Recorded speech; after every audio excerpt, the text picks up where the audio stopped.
এই ভাল্লুক কুকুরের উপর দিয়ে গিয়ে মাছ চুরি করতে শুরু করে দেয়। আর তখনই এই পেঙ্গুইন উপর থেকে গোলমরিচের গুঁড়ো ছিটিয়ে দেয়।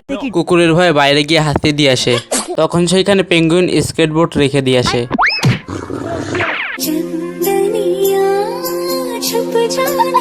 কুত্তাকে ঘুম পাড়িয়ে মাছ চুরি করতে লাগে। তখনই পেঙ্গুইন তার পায়ে রশি বেঁধে কুকুরের মুখে একটা কালি পটকা রেখে দিয়ে চলে যায়। যখনই ভাল্লুক পালানোর জন্য দৌড়ানো শুরু করে তখনই পেঙ্গুইন মাছের জায়গায় কুত্তাকে রেখে দিয়ে আসে।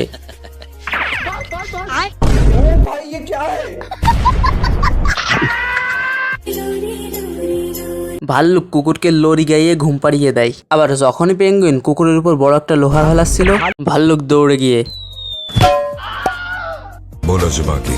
ভাল্লুক যখনই লোহাটাকে নিচে ফেলে তখনই কুকুরের উপর গিয়ে পড়ে। ভাল্লুক যখন কুত্তাকে বাইরে রেখে আসে তখন পেঙ্গুইন তার কাছে বস্তা ভর্তি করে কিছু একটা নিয়ে আসে। বস্তার ভিতর মাছ আছে সেইটা ভেবে ভাল্লুক যখন বস্তাটা খোলে কুকুরের মুখ থেকে চম্বুক বের হয়ে যাচ্ছিল, যার জন্য 2-4টা গালি দিয়ে বাইরে ফেলে দেয়। তো যাওয়ার সময় চম্বুক মাছ ভর্তি সমস্ত কৌটাকে বাইরে নিয়ে চলে যায় এবং কৌটাগুলোকে পানিতে ফেলে দেয়। মনে হয় চম্বুকের বেশি খারাপ লেগেছে গালিগুলো। শেষে পেঙ্গুইন একটা জুতা কেটে সেটাকে মাছের মতন বানিয়ে রাখতে শুরু করে দেয়। কারণ মাছ তো তখন আর ছিল না, যার জন্য এই জুতা খেয়ে তারা দুজন তাদের পেট ভরে। এই শিয়াল খরগোশের গর্তের ভিতর রান্না করতেছিল। এরপরে একটা অ্যাডভান্স টেকনোলজি যুক্ত ঢাকনা নিয়ে এসে খরগোশের গর্তের মুখ বন্ধ করে দেয়। আর এই কাহিনী খরগোশ দেখতে পায় এবং সে শিয়ালের কাছে এসে এবং বলে, আমি তো নিচে আছি, একটু ঢাকনাটা খুলে দেখো তো দেখি, এবং উপর থেকে ঢাকনাটা বন্ধ করে দেয়। এরপর একটা লাঠি নিয়ে যায় এবং ভিতরে গিয়ে শিয়ালকে তার নানির নামটি মনে করিয়ে দেয়। এরপরে শিয়াল নিউটনের সূত্র অনুযায়ী একটা পাইপ নিয়ে খরগোশের গর্তের ভিতর সেই পাইপটিকে ঢুকিয়ে দেয়। খরগোশ নিউটনের প্রতিক্রিয়া বলের সূত্রটিকে ব্যবহার করে। শিয়াল আবারও সূত্র ঘাটাঘাটি করে। তখন খরগোশ শিয়ালের দরজায় টোকা দেয়। এরপরে খরগোশ একটা এগ্রিমেন্ট বের করে এবং একটা কলম দেয়। কিন্তু বলদ ছেলেটা জানতো যে এটা কলম না, এটা একটা বাজি, যার জন্য সে তার সর্বশেষ বুদ্ধিটুকি দিয়ে বাজিটাকে নিভিয়ে ফেলে। কিন্তু সে তো জানতো না খরগোশ তার থেকে 4 লেভেল উপরে। এলিয়েনরা আকাশ থেকে ল্যান্ডিং করতেছিল, যা দেখে এই লোক তার সমস্ত সরঞ্জাম গোছাতে শুরু করে এবং পুরো শহরে অ্যালার্ট পাঠিয়ে দেয়, যার জন্য বিল্ডিং গুলোর তোপে পরিণত হয়। এই জাহাজ তো ভয়ের ঠেলায় পানিতে ডুবে যায়।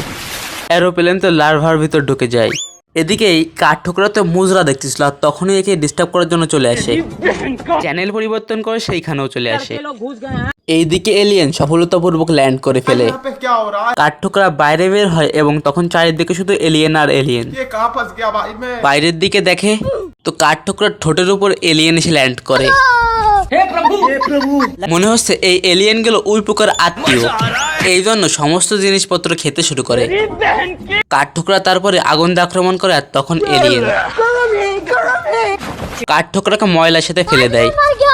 আর এরপরে এলিয়েন গুলো খেয়ে না খেয়ে কাঠ টুকরার পিছনে লেগে পড়ে। এই হাঁস একবারে ভিটামিনের 1 বোতল এক ঢোকে কুপিয়ে দেয় এবং সব থেকে বড় ডিম পাড়ে, যা দেখার জন্য প্রতিবেশী সমস্ত হাঁস দৌড়ে আসে। এই বড় ডিম থেকে বড় একটি বাচ্চা বের হয়। সালা বুঝতেই পারতেছি না যে কে কার বাচ্চা। বাচ্চার ওজন মাপার জন্য বাচ্চাকে ওজন মাপা মেশিন এর উপর বসানো হয়। আর তখনই বাচ্চাকে স্কুলে যাওয়ার জন্য প্রস্তুত করতেছিল, আর তখনই খাওয়ার ঘন্টাটা বেজে ওঠে। সবার প্রথমে এই বড় বাচ্চাটি আসে এবং একবারে সমস্ত খাবার খেয়ে ফেলে। এইবার বাচ্চা গোসল করার জন্য সুইমিং পুলে এসে লাফ দেয়।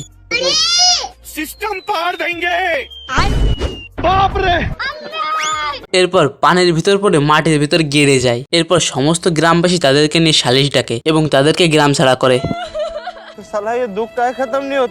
আর তখনই গ্রামের ভিতরে একটি শিয়াল ঢুকে পড়ে এবং সমস্ত হাঁস প্রাণ বাঁচানোর জন্য সেখান থেকে